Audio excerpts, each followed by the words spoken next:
Olá a todos, vou dar início a mais uma discussão desse quadro aqui no meu perfil do Instagram, que é o Segunda com Artigo, onde semanalmente eu estou me propondo a vir aqui trazer um artigo, uma publicação científica relacionada à deglutição e disfagia em diversos perfis de paciente, de atendimento, para duas grandes coisas. Primeiro, trazer a rotina em todos nós de leitura de artigo, a busca de evidência e conseguir trazer a evidência, a comprovação científica para a nossa prática clínica, aumentando aí a eficácia do que a gente faz.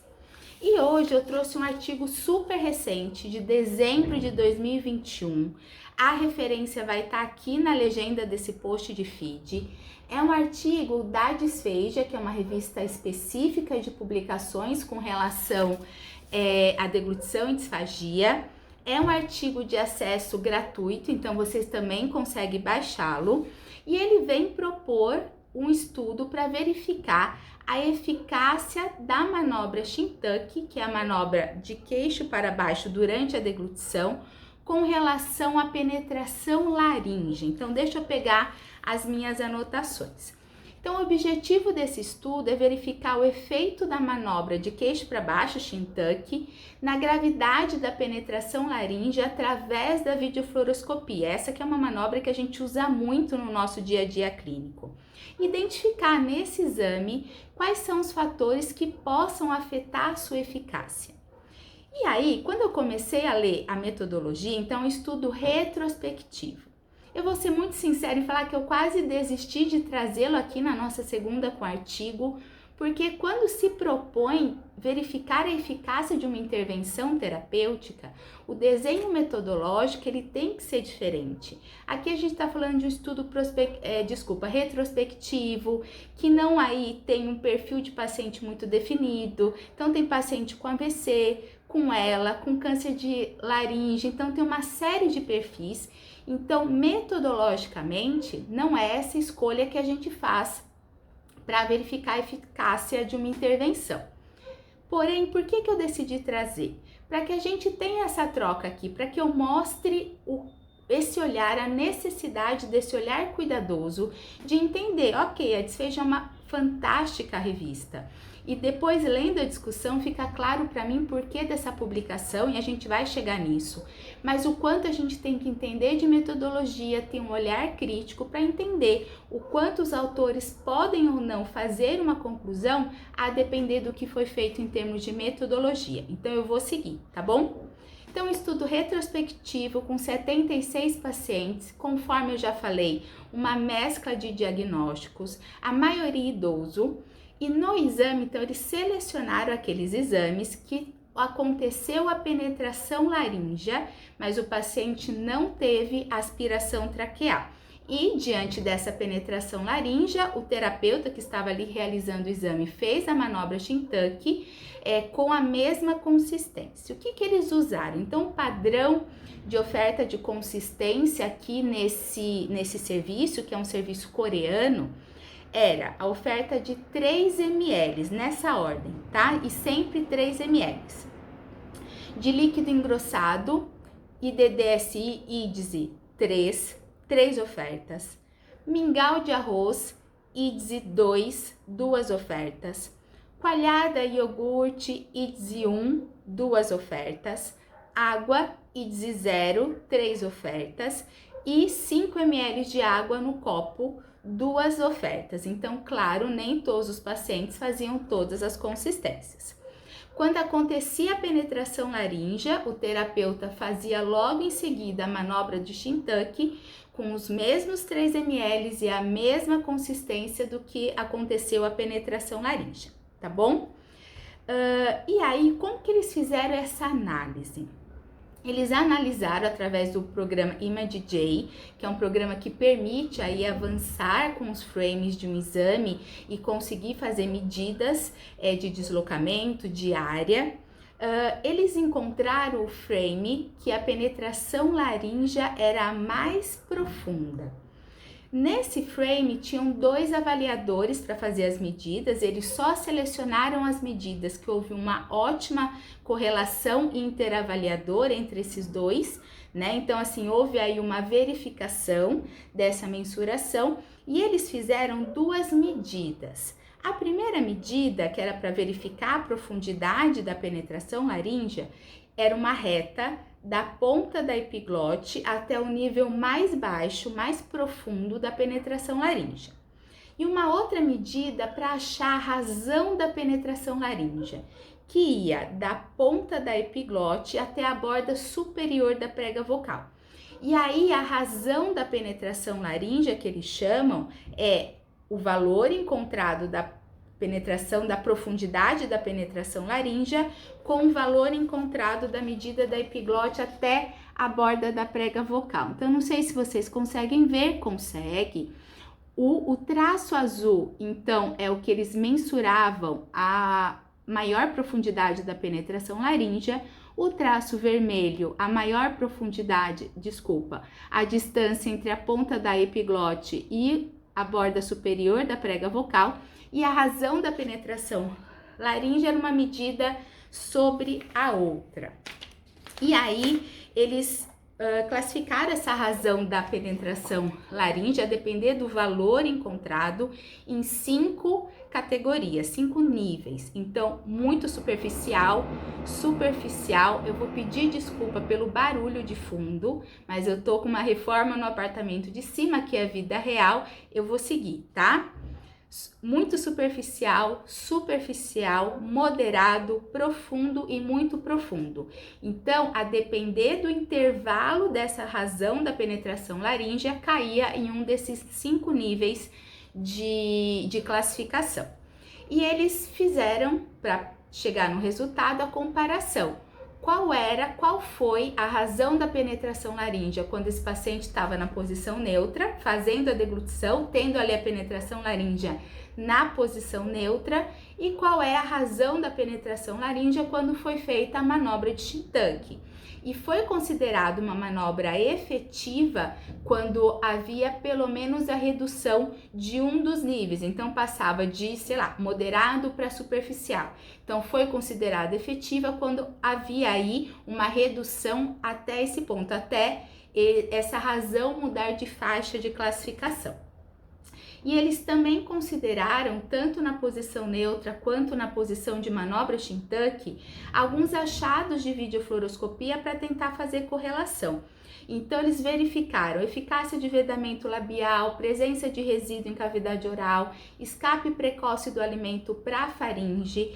Eles mensuraram o tempo de trânsito oral e, com relação à fase faríngea, o atraso na reação de deglutição, mensuraram a elevação de laringe, presença de resíduo em valécula e recessos piriformes e mensurando esse resíduo, cada uma dessas regiões, em 4 níveis, atraso da reação faríngea e o tempo de trânsito faríngeo.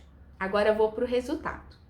Houve significância estatística, então, comparando o número, a mensuração, primeiro da profundidade da penetração laríngea entre neutro e manobra. Então, só para vocês terem ideia de números, 16,09 milímetros a média da profundidade da penetração laríngea na posição neutra, passando para 13,18 milímetros. Então, resultado com significância estatística.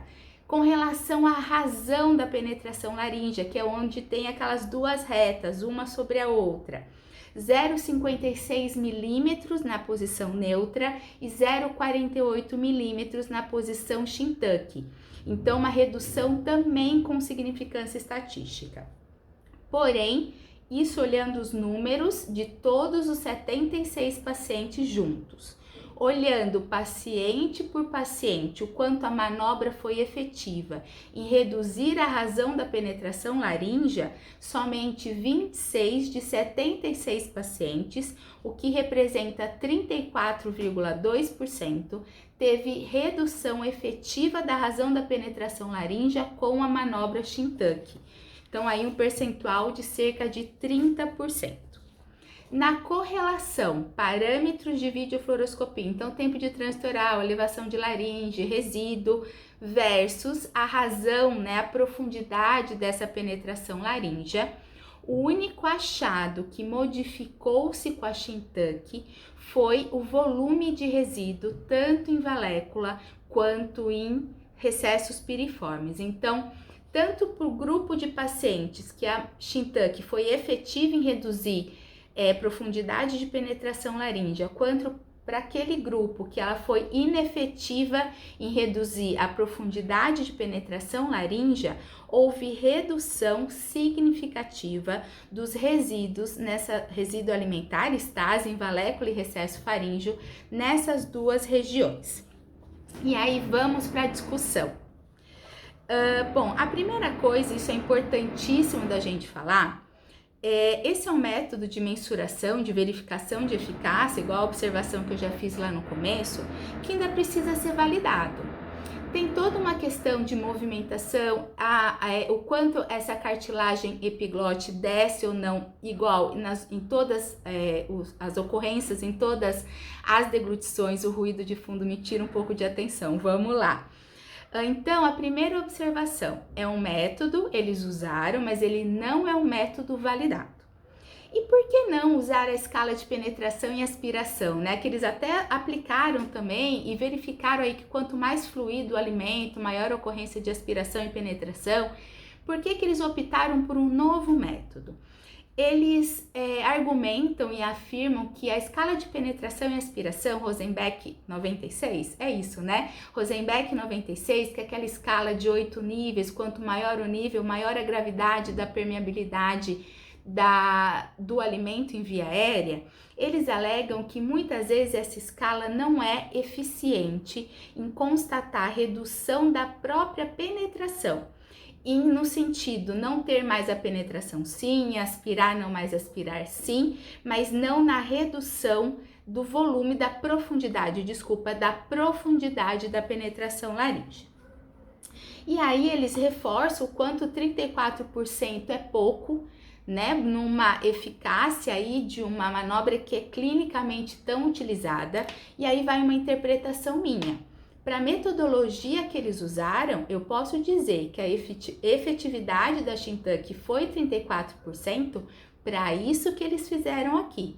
Talvez na nossa prática clínica, depender do perfil de paciente, esse percentual seja diferente, tá? Porém, é um percentual baixo, é um percentual que chama assim atenção para uma manobra, para uma estratégia que a gente usa tão corriqueiramente. Então, quer dizer que eu não vou mais usar? Não, quer dizer que eu vou estar atenta em saber que o percentual de eficácia, ele é baixo. Então, eu vou continuar olhando, óbvio, isso a gente já faz. Sinal sugestivo de aspiração, mudança de biomecânica quando eu uso essa manobra, como que se comporta a condição pulmonar. Então, a gente segue esse uso com a consciência de que, pelo menos nessa metodologia, somente 34% teve redução da profundidade da penetração laríngea. Eles trazem aí a observação da redução do resíduo com o uso dessa manobra. Eles colocam que não conseguem explicar muito bem o porquê desse efeito no resíduo da manobra Shintucky. Quando a gente pensa na realização dessa manobra, o nosso esfíncter esofágico superior, agora sou eu falando, tá? Não tá no artigo. O esfíncter esofágico superior, ele tá pinçado entre a vértebra e a cartilagem cricoide. Quando a gente tem uma flexão cervical ou mesmo uma retificação cervical, a gente reduz a força desse pinçamento. Então, ao meu ver, pensando em experiência em videofluoroscopia, infelizmente eu não conheço nenhum estudo que traga isso, fazer uma flexão cervical facilitaria a abertura do esfíncter esofágico superior durante a deglutição. Então, ao meu ver, seria aí uma possível explicação para a redução desse resíduo. Mas de verdade, sou eu aqui dando pitaco, conversando com vocês, tá? É uma observação importante. Quanto menos resíduo o paciente tinha, mais fácil era da manobra Shintucky ter resultado. Então, talvez aí alguma questão de força faríngea, Não sei. Aí é inferência total, né? E ele traz uma observação importante, que eles fizeram a mensuração dessa eficácia em reduzir a penetração laríngea como efeito imediato. Então, testou a posição neutra, quanto foi a penetração, já logo em seguida segue aí a Shintank e verifica o efeito. Será que um treinamento, será que esse paciente fazendo terapeuticamente, isso são os próprios autores falando, terapeuticamente, aí seguindo o quanto isso pode mudar ou não o próprio treino, aprendizado motor, o efeito frente a essa penetração laríngea, tá? E a conclusão, e aí é que eu falo, a gente tem que ter cuidado quando a gente lê um artigo, é que a Shintank é menos efetiva do que parece, do que ela aparenta. E aí, vírgula, para essa metodologia utilizada. Então, espero que tenha ajudado, que fique aí de alerta o quanto a eficácia pode ser sim menor do que a gente acredita, não é uma metodologia que chancela isso, mas que traz aí um estudo importante que tem aí o uso de uma manobra que é tão corriqueira na nossa prática clínica. Espero que vocês tenham gostado. Um abraço!